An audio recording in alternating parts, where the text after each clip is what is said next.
ఓం సాయిరామ్ శ్రీమాత్రే నమః. అమ్మ బిడ్డలందరికీ నమస్కారం ఫ్రెండ్స్. ఎలా ఉన్నారండి? ఏం చేస్తున్నారు? మన అమ్మ దయ వలన అందరూ బాగుండాలని, సంతోషంగా ఉండాలి అని మనస్ఫూర్తిగా నేను కూడా కోరుకుంటూ ఈరోజు వీడియో అయితే స్టార్ట్ చేస్తున్నాను. ఇక ఈరోజు వీడియోలో మనం చూడబోయేది ఏంటి అంటే కనుక, బిడ్డ నువ్వు కష్టాలు పడుతున్నావు అని, బాధలు పడుతున్నావని, ఇబ్బందులు నువ్వు ఎదుర్కొంటున్నావు అని నువ్వు ఏమీ దిగులు పడవలసిన అవసరం లేదమ్మా. కష్టాలు ఎందుకు నీకు ఉపయోగపడతాయో నేను చెప్తాను కదా. ఇక మీదట కష్టాలు చూసి లేదా నీకు జరిగే ఎదురు దెబ్బల గురించో నువ్వు చింతించవు. వాటన్నింటినీ కూడా అవలీలగా దాటుకుంటూ వెళ్ళిపోతావు.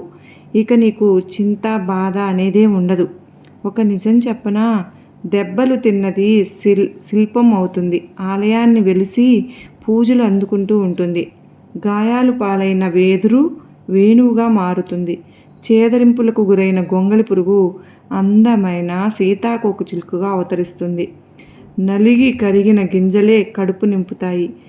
కరిగితేనే కదా తల్లి కొవ్వొత్తి కాంతిని ఇవ్వగలుగుతోంది. మనోవేదనే బోయెను అది కవి చేసింది.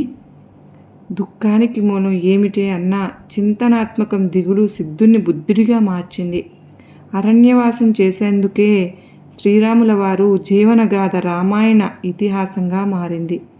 ఇంతమంది గొప్ప వ్యక్తులు బాధలు పడకుండానే గొప్పవారు అయ్యారా చెప్పు? నిచ్చెన మెట్లు ఎక్కితేనే కదా కాళ్ళు నొప్పి పుడతాయి.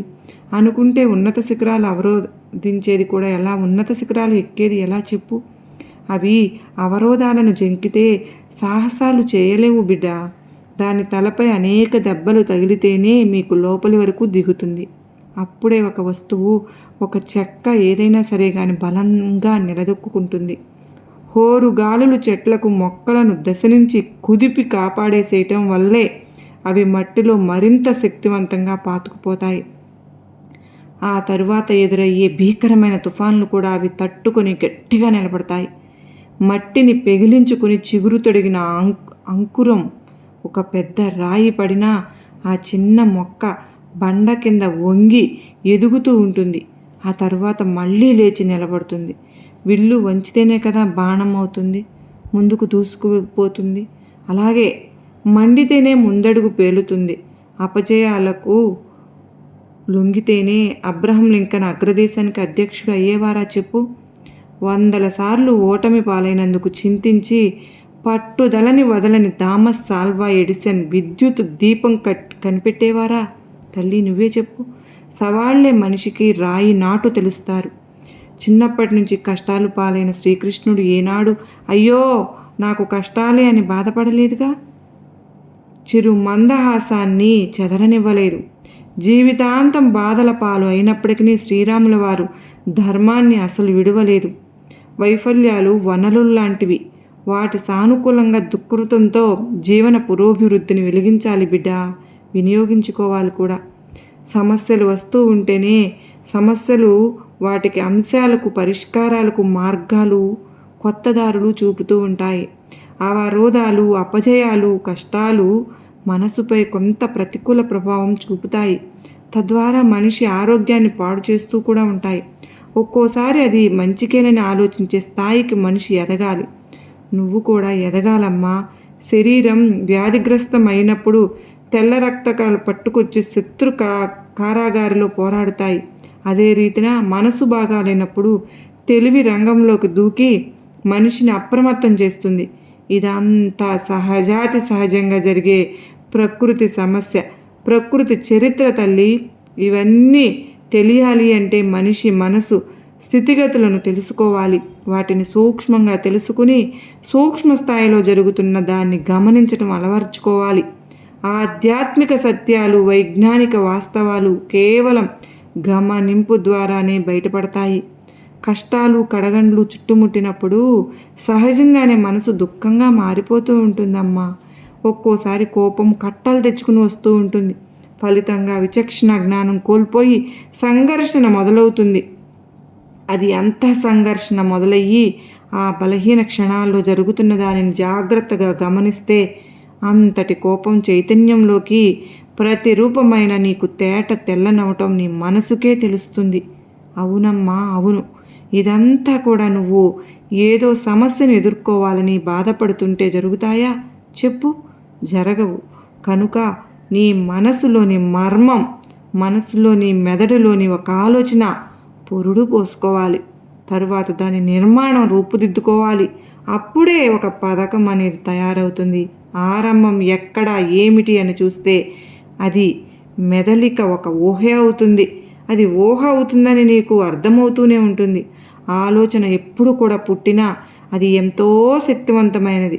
దాన్ని ఇతరులు ఆమోదిస్తారా, నమ్ముతారా లేదా అనేదే వేరే సంగతి. ఆ ఆలోచన ఫలించడానికి కావలసిన శక్తి అది పుట్టిన చోటు నుండి లభిస్తుందని దానిని మనస్ఫూర్తిగా నువ్వు విశ్వసించి ఆ మార్గాన్ని ఎంచుకుంటే ఇతరులు నీ వెంటే నడుస్తారు. శక్తివంతమైన ఆలోచన ఫలించడానికి అవసరమైన వనరులు అదే ఆకర్షించుకుంటుంది. ప్రతి ఒక్కరిలో నిద్రాణమైన శక్తి మేల్కొల్పే లక్షణాలు అవసరం బిడ్డా. అవి అభివృద్ధిని వేగవంతం చేస్తాయి. ఒక నెల రోజుల పాటు ఎవరైనా మనసులోని ఆలోచనలు పరీక్షించుకునే వారి భవిష్యత్తును ఎలా మలుచుకుంటారో వారికే బోధన పడుతుంది. ఆలోచన దిశ మారాలి అంటే ప్రయత్నం అవసరం. మనసు మనిషికి ప్రకృతి ప్రసాదించే అద్భుతమైన వరం. ఆరోగ్యకరమైన ఆలోచనలను అనుమతించినప్పుడే అది వరం అని అర్థమవుతుంది. మనిషికి ఏ రుగ్మతలు కలిగినా అది సాధారణంగా మనసులోని అలజడుల కారణంగానే. మనసుకు సోకే రోగమని మందులతో పోదు అని అంటూ ఉంటారు మన పెద్దలు వశిష్ఠ మహాముని యువరాజైన శ్రీరాముని కోరికలన్నీ కూడా వదిలించుకోవాలంటే మనసుకు శిక్షణ అవసరమని చెబుతారట. ఎప్పుడైతే మనసు ప్రతికూల పరిస్థితుల్లో సైతం సుఖాలకు లొంగిపోకుండా ఉంటుందో అప్పుడే మనసు జయించినట్లట. నేను ఇది చూశాను, అది చేశాను లాంటి అహాన్ని విడిచిపెట్టి ఆ దైవం ఈ దేహం ద్వారా చేయిస్తుందని, ఆ శక్తే లేకపోతే ఒక అభయం కూడా కదలదని గ్రహించు. ఈ ప్రపంచంలో ఆధ్యాత్మిక జీవనంలో సాగేందుకు మనసు ఒక్కటే ఆయుధం. ఆ మనసును పవిత్రంగా స్వచ్ఛంగా ఉంచుకోవాల్సింది మనిషి బాధ్యత. ప్రత్యేకంగా ఏమీ లేదమ్మా. అది అనేక ఆలోచనలతో మూట కట్టుకుంటూ ఉంటుంది. అడ్డం నిలువు పోగులు కలగేతగా కలిపి ఒక వస్త్రంలాగా ఉంటుంది. పోగులు విడదీయడం మొదలు పెడితే వస్త్రం ఉండదు. మనసు అంతే. పట్టించుకున్నంతకాలం మనసే ఉంటుంది. మానేస్తే అది మాయమైపోతుంది. మనసు స్వస్థానం హృదయం. ఆ స్థానాన్ని మనం చెడగొట్టుకోకూడదు. కర్మ, భక్తి, జ్ఞానయోగాలు 3 విధాలుగా బోధిస్తూ ఉంటాయి. కర్మయోగంలో అహం నశిస్తుంది. భక్తి యోగంలో అహం స్ఫూర్తి కలుగుతుంది. జ్ఞానయోగంలో ఆత్మానుభవం పొందడం తెలుస్తుంది. అదేనమ్మా గీతాసారం తల్లి. మనిషికి తన మనసు ఎలా పనిచేస్తుంది అర్థమైతే, భావోద్వేగాల ఆటుపోట్లు గమనించుకోగలిగితే, మనసు చేసే అలజడిని కొట్టుకుపోకుండా స్థిరంగా ఉంచుకోగలిగితే అది సాధ్యమవుతుంది.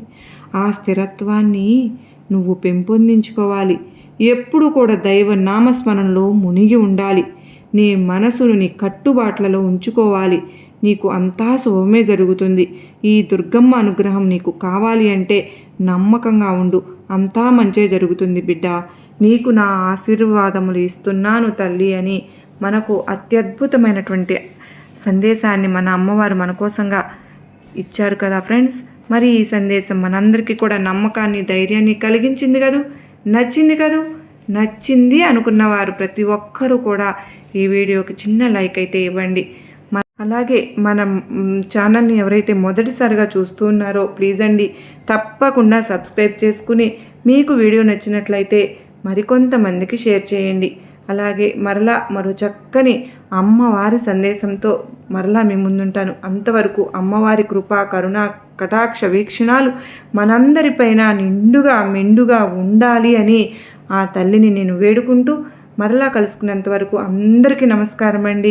ఓం సాయిరాం. శ్రీమాత్రే నమః. సర్వే జనా సుఖినో భవంతు. లోకా సమస్త సుఖినో భవంతు.